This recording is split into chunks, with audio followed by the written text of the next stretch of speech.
বাবা, তুমি শব্দ করে খাচ্ছ কেন? এটা কোন নিয়ম? শব্দ ছাড়া খেতে পারো না? আহা, তুমি এগুলো কি বলছো? বাবাকে খেতে দাও না বাবার মতো করে। তুমি কিন্তু অনেক বেশি বেশি করছো, খাও।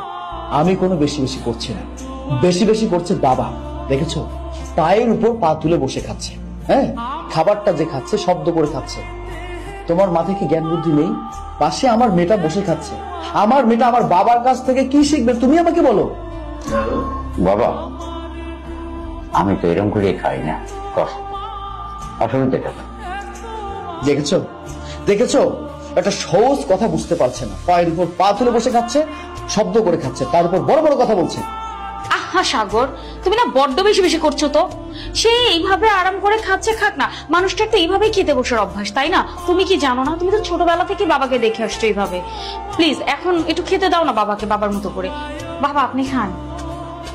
ঠিক আছে বৌমা, ওই কি আমি ওই রুমে যাই খাই, তোরা খা বাবা। হলো তো? খুশি হলে তো? মানুষটা এখান থেকে উঠে গেল।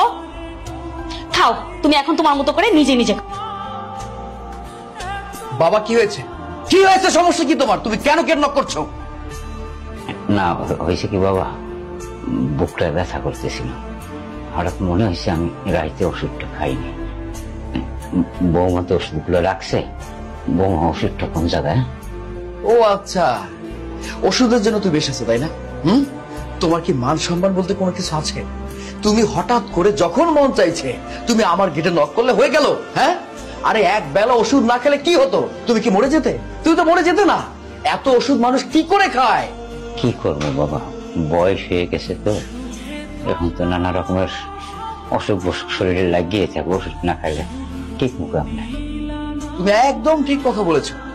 তোমার বয়স হয়ে গেছে, তোমার এই শরীরে, পুরো শরীরে না বিভিন্ন রকম রোগ জীবাণু দিয়ে ভরপুর হয়ে গেছে, একটার পর একটা অসুখ লেগে আছে।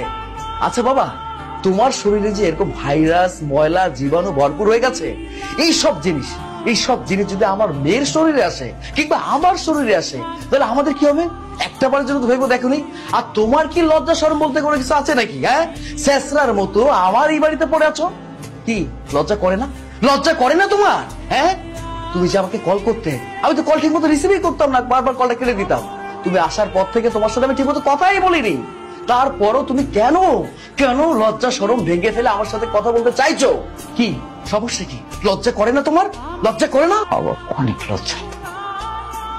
নিন্দাও লাগ পাপ হইয়া ওনার মুখ দিয়ে এই কথাগুলো শুনছি। বাপের ইচ্ছে করে কর, কি করব? পারি না, পারি না। তোর মায়ের যন্ত্রণা পাগলামিতে বিয়ে বেরিয়েছে, আমার শরীর টানে হাত ধরাইতে। তোর পারলে কি হয়েছে? ভুলে গেছিস বাবা? তোর জন্য কি না করছি তোর মায় আর আমি। তোর